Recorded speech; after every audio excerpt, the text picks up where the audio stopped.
آپ جانتے ہیں کہ کچھ دن قبل ہی وزیر اعظم نریندر مودی صاحب نے برکس کے جو سمٹ ہوا روس میں، وہاں پر ایک بڑی اہم بات کہی، اور جس بات سے ہم سب بالکل متفق ہیں۔ انہوں نے کہا کہ آج کا جو دور ہے، آج کا جو وقت ہے، وہ ڈائیلاگ اور ڈپلومیسی کا وقت ہے۔ آج کا دور جنگ کا دور نہیں ہے، اور ہم بالکل یہی مانتے ہیں کہ جنگ و جدل سے مسئلے حل نہیں ہوتے، مسئلے الجھ جاتے ہیں، اور ہم بھی یہ محسوس کرتے ہیں کہ اسی سوچ کو، اسی فکر کو آگے بڑھانے کی ضرورت ہے۔ ہم نے ماضی میں بھی اس فکر کو آگے بڑھایا۔ آپ کو یاد ہوگا کہ مشکل ترین حالات میں جب ہماری مخالفت بھی ہوئی، لیکن تب بھی ہم نے بات چیت کے عمل کو نہیں چھوڑا۔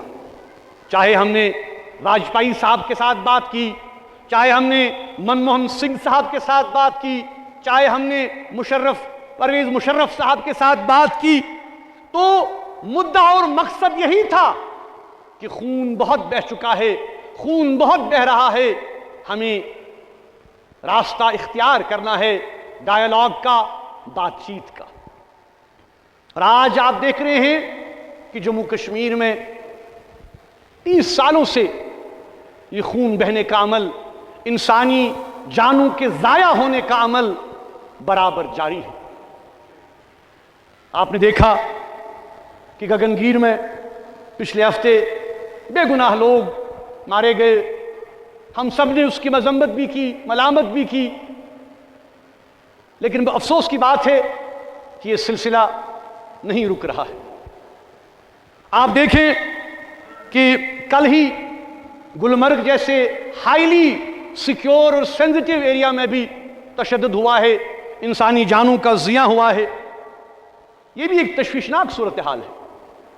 ان سارے معاملات کی تحقیقات ہونے کی ضرورت ہے۔ ہم ایک بار پھر یہ بات دہرانا چاہتے ہیں کہ جہاں تک جموں کشمیر کے عوام کا تعلق ہے، یہاں کے عوام، یہاں کی تحریک پسند قیادت، حریت پسند قیادت ماضی میں بھی پرامن طریقوں سے مسائل کے حل کی خواہاں تھی، اور انشاءاللہ آئندہ بھی ہماری کوششیں اس سمت میں جاری رہیں گی جہاں پہ ہم یہ کوشش کر سکیں کہ اس مسئلے کا پرامن اور پائیدار حل نکالا جا سکے۔